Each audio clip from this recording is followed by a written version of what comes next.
Mitra TV அன்பர்களுக்கு என்னோட அன்பான வணக்கம். உங்களை எல்லாம் இந்த சேனல் வாயிலாக சந்திப்பதிலே மட்டற்ற மகிழ்ச்சி. அடியேன் அவினாசி ஜோதிலிங்கம், பிரசன்ன ஜோதிட ஆராய்ச்சியாளர், ஸ்ரீ வாராகி ஜோதிடத்திலிருந்து. வழக்கம் போல் எப்பொழுதும் உங்களுடைய அன்பான ஆதரவு எப்பவும் வேணும். தொடர்ந்து சப்ஸ்கிரைப் பண்ணி ஆதரவு தாங்க.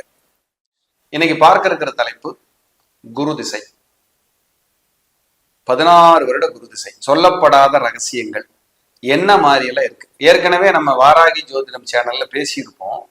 இது இன்னும் ஃபர்தரா அப்டேட் பண்ணி முக்கியமான கண்டென்ட், ஒரு 5 கண்டென்ட் 10 கண்டென்ட் உள்ள எக்ஸ்ட்ரா இருக்கும். அதை தான் நம்ம இதுல பண்றோம். இது புதுசா இருக்கும், இது உங்களுக்கு புரியும், பிடிக்கும் அப்படிங்கிறது உண்மையான ஒரு விஷயமா இருக்கு. பார்க்க குரு மதிக்கத்தக்க நபர்களுக்கு குரு ஆதிக்கம் இருக்கும். அப்ப மதிக்கத்தக்க பிளானட் 9 பேர்ல குருவும் ஒருத்தர். குரு அருள் இல்லையே ஒரு அருளும் இல்லை. குரு பார்க்க கோடி தோஷ நிவர்த்தி. குருதான் பெரும் பணத்திற்கு அதிபதி.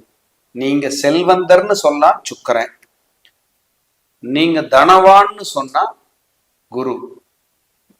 பாருங்க வித்தியாசம் இருக்கு. லட்சாதிபதினா சுக்கரன், கோடீஸ்வரன்னா குரு. இதுல சனியும் சேரணும் ஏற்கனவே. ஏன்னா ஈஸ்வர பட்டம் இருக்கிறது சனிக்கு தான். இப்ப கோடி குறுக்கிறது சனி, ஈஸ்வரனை குடிக்கிறது சனி. அப்ப கோடீஸ்வரனுங்கிறது சனி. சனி ஒரு இன்ஃபுளுயன்ஸ் மறைமுகமா இருக்கும். குரு 16 வருட திசை. ஏன் 16 வருடம்? குருதான் குழந்தை. குருதான் குழந்தை. குழந்தை நமக்கு உருவாகணும், ஒரு ஜாதகருக்கு குழந்தை கிடைக்கணும் நல்லபடியான குரு இன்ஃபுளுயன்ஸ் வேணும். குருதான் புத்திர காரகன்னு பேரு. 16 வருஷ திசை. என் குருநாதர் சொல்லுவார் சூப்பரா, அதாவது தாய் தந்தை இணையும் போதுதான் ஒரு குழந்தை கிடைக்கும். அம்மாங்கிறது சந்திரன், அப்பாங்கிறது சூரியன். சந்திரனுக்கு 10 வருஷ திசை, சூரியனுக்கு 6 வருட திசை. சந்திரனுக்கு 10 வருட திசை, சூரியனுக்கு 6 வருடம். சந்திரன் தாய், சூரியன் அப்பா. 10 வருடம் 6 வருடம் இணைங்க, 16 வருடம். 2 பேரும் இணையும் போது ஒரு குழந்தை. குருவுக்கு 16 வருஷம் தசையா கொடுத்துருக்காங்க.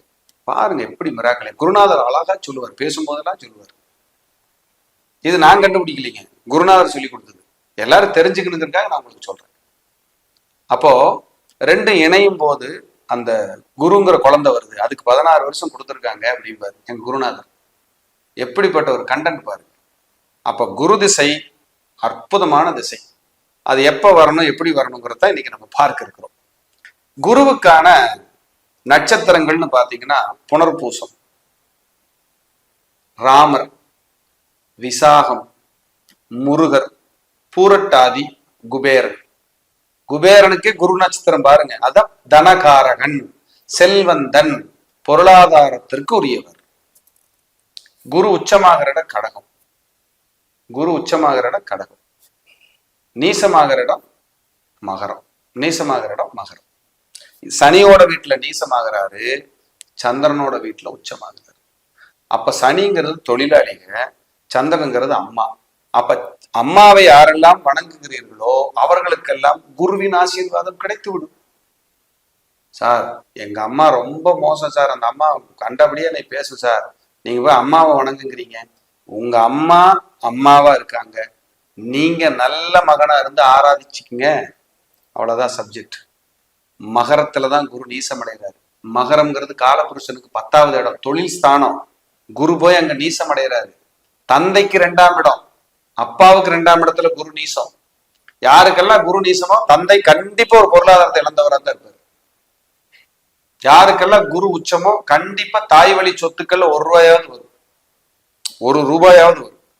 இல்லைன்னா கடைசியில அவங்க அம்மா ஒரு 3 பவுன் செயினாவது கொடுத்துட்டு போறேன்னு அம்மா வழியிலிருந்து ஒரு கெயின் கிடைச்சிடும்.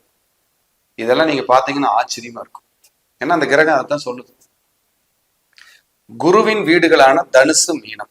பாருங்க காலச்சக்கரத்துக்கு 9 குடையவர் தனுசு. அங்க ஸ்ரீராமர் உதயமாகிறார். காலச்சக்கரத்துக்கு 12ஆம் இடம் மீனம், அங்க சுக்கிரன் உச்சமாகிறார். எப்படி வடிவமைச்சிருக்காங்க.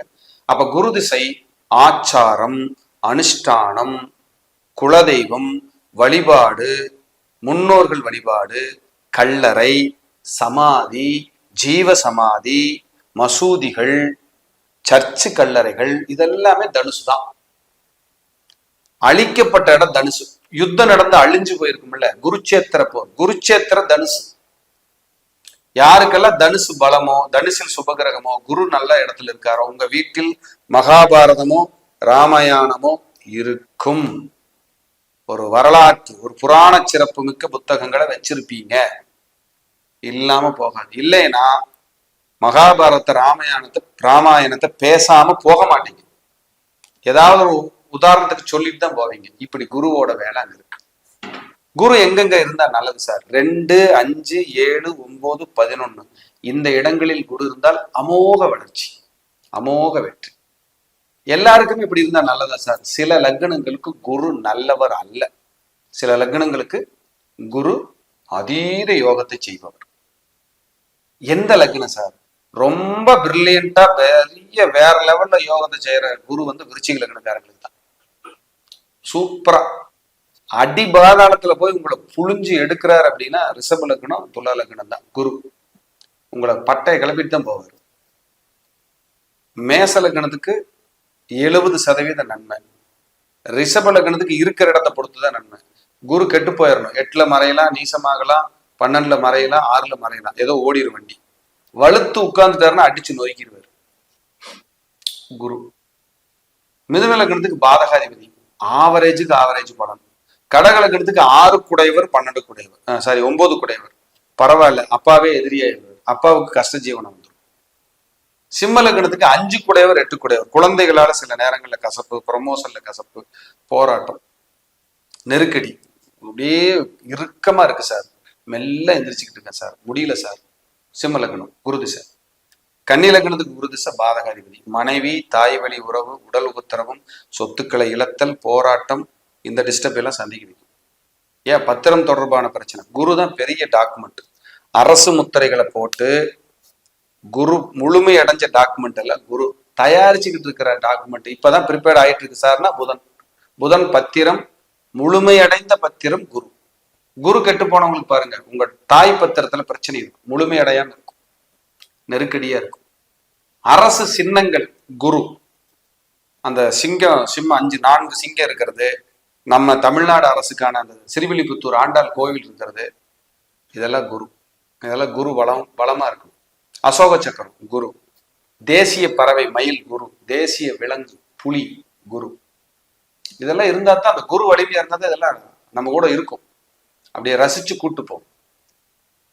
இப்படியெல்லாம் நம்ம பார்க்கணும். துலா லக்னத்துக்கு குரு பாவி, நல்லவர் அல்ல.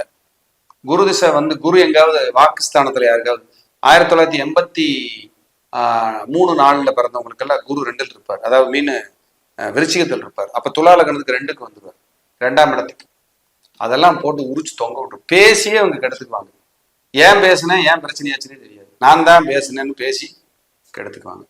விருச்சிக லக்னத்துக்கு தான் 2ஆம் இடமான தனஸ்தானத்துக்கும் பூர்வ புண்ணியஸ்தானத்துக்கும் அதிகாரம். அப்ப விருச்சிக லக்னத்துக்கு யோகாதிபதி.